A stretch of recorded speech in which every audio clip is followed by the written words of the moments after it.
ఓం నమో శివాయ. కోటప్పకొండ చరిత్ర. కోటప్పకొండ పల్నాడు జిల్లా నరసరావుపేట మండలం కాపూరు గ్రామ పరిధిలో ఉన్న తికోటేశ్వరుని సన్నిధి. ఇది ఆంధ్ర రాష్ట్రంలోన ప్రసిద్ధి చెందిన మహామునిత క్షేత్రం.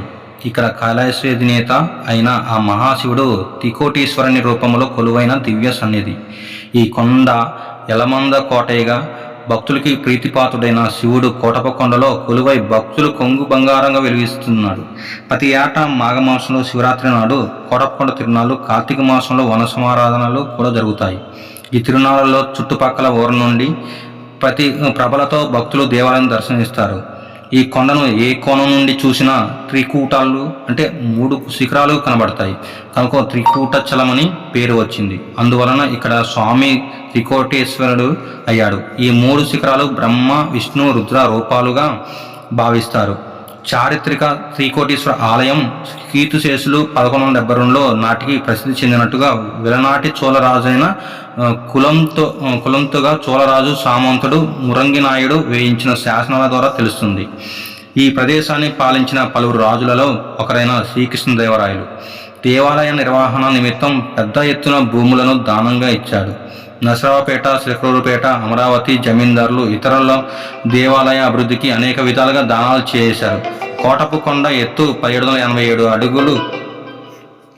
తికోటేశ్వర స్వామి ఆలయం 600 అడుగుల ఎత్తులో ఉంది. ఈ ఆలయాన్ని భక్తులు కొండపైకి ఎక్కడానికి సుమారు 703 మెట్లతో మెట్ల మార్గాన్ని కీర్తిశేషులు 1761లో నరసరావుపేట జమీందారు శ్రీ రాజా మల్రాజ్ నరసింహరాయుని నిర్మించాడు. ఈ ఆలయానికి నరసరావుపేట సంస్థానాధీశులు రాజా మల్రాజా వంశీకులు శాశ్వత ధర్మకర్తలుగా ఉంటూ భక్తుల కోసం ఎన్నో సదుపాయాలు చేశారు. పురాణ కథనాలను అనుసరించి దక్షయజ్ఞం భగ్నం చేసిన తర్వాత పరమశివుడు తనకు తాను చిన్న బాలుడిగా రూపాంతరం చెంది దక్షిణామూర్తిగా కైలాసంలో కఠిన తపస్సు ఆచరించిన సమయంలో బ్రహ్మదేవుడు దేవతలతో దక్షిణామూర్తిని సందర్శించి ప్రార్థించి తమకు జ్ఞానాబోధ చేయమని కోరాడు. పరమశివుడు బ్రహ్మాదులను త్రికూటచలనానికి వస్తే జ్ఞానం ఇస్తానని చెప్పగా బ్రహ్మదేవుడు త్రికూటచలానికి వచ్చి పరమశివుని నుండి జ్ఞానోపదేశం పొందాడు. ఈ చోటనున్న గుడికే పాత కోటప్ప గుడి అను పేరు. లోపల లింగం 1 అడుగు ఎత్తు కలదు. ఈ గుడి ఉన్న శిఖరాన్ని రుద్ర శిఖరం అనబడుచుంది. విష్ణువు శివుడు కోసం తపస్సు చేశాడని నమ్ముతారు. ఇక్కడ పాపనాశేశ్వర ఆలయం, పాపనాశ తీర్థ అనే పవిత్ర చెరువు ఉన్నాయి. రుద్ర శిఖరమునకు నైరుతి భాగమున్న శిఖరమునకు బ్రహ్మ శిఖరమని పేరు. రుద్ర విష్ణు శిఖరంపై స్వయంభూ గల జ్యోతిలింగములు వెలియుటకు ఈ శిఖరంపై ఏమీ లేకపోయేటో కానీ చింతెల్లి బ్రహ్మ శివుని గురించి తపము చేసి శివుడిని లింగాన్ని ఆవరింప చేశాను. ఇది బ్రహ్మ శిఖరం. తికోటేశ్వర స్వామి ఆలయం ఇక్కడ ఉంది.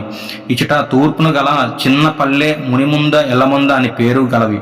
తొలుత బ్రహ్మది. ఈ దేవతలు సకల మునిగములు శివుని ఇచట పరివేష్టించింది కావనచే దీనికి ఆ పేర్లు వచ్చినవని చెబుతారు.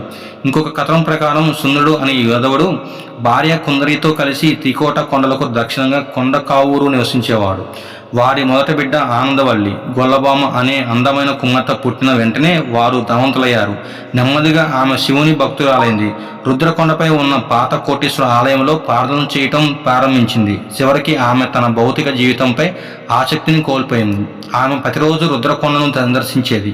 వేసవిలో కూడా తపస్సు చేసేది. ఆమె తపస్సుతో సంతోషించిన శివుడు జంగము దేవులలాగా ఆమె ముందు కనిపించి ఆమెకు భౌతిక జీవితంపై ఆశ కలిగేటట్లు చేయడానికి కన్య అయినప్పటికీ గర్భవతి అయ్యేటట్లు ఆస్వాదించాడు. ఆమె గర్భం గురించి పట్టించుకోకుండా తన రోజువారీ ప్రార్థనను ఎప్పటిలాగే కొనసాగించింది. ఆమె లోతైన భక్తికి అతను మళ్ళీ కనిపించి పూజలు చేయడానికి కొండ ఎక్కుతూ దిగుతూ ఇబ్బందులు తీసుకోవాల్సిన అవసరం లేదని ఆమెకు చెప్పాడు.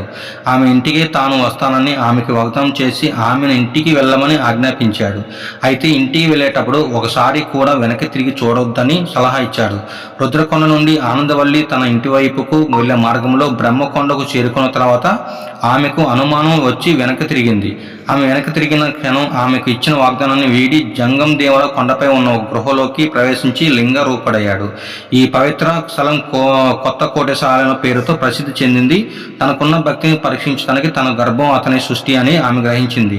ఆమె దేవునిలో ఐక్యమైంది. ఈ ఆలయానికి దిగువ భాగాన గొల్లబామ గుడి నిర్మించారు. ఈ గుడిని సాలంకయ్య నిర్మించినట్టు స్థల పురాణం చెబుతుంది.